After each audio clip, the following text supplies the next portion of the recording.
What was the hardest dance for you? I think the hardest, it wouldn't be one dance, but it was like a sequence. There was this piece about Falun Gong, and that was the main lead.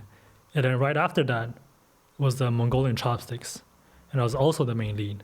And then both dances were very demanding. One emotionally, second one was physically. So I had to transition from that really fast, and I think that was the most demanding combo. But chopsticks is easy to see why it's so physically demanding. You guys are just all over the place. You're flipping, and you're just running back and forth. It's really fast paced. What was so challenging emotionally for you about the Falun Gong piece? Because in real life, I'm also a Falun Gong practitioner. And then in today's China, there's so many Falun Gong practitioners being persecuted. So for me, it is very important to depict that role well, so all the audience members can know, learn about the persecution that's ongoing in China. I gave myself a lot of pressure to do that piece well. So I think emotionally, it was very draining. And but at the same time, it's one of my favorite dances to do. Even to this day, it's one of my favorite dances. Do you find you're giving more, expressing more? Definitely, because you have to portray the emotional side. And there's persecution going on. There's struggle, there's pain. And then you have to portray that. And at the same time, you have to hold on to your faith. And then that needs to come from the inside. And if every single show you do not have that, you do not feel that, it's not going to be real.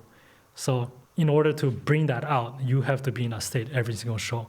And that is much more draining than just being happy. If you were to define your mission as a dancer in Shenyun, what would it be?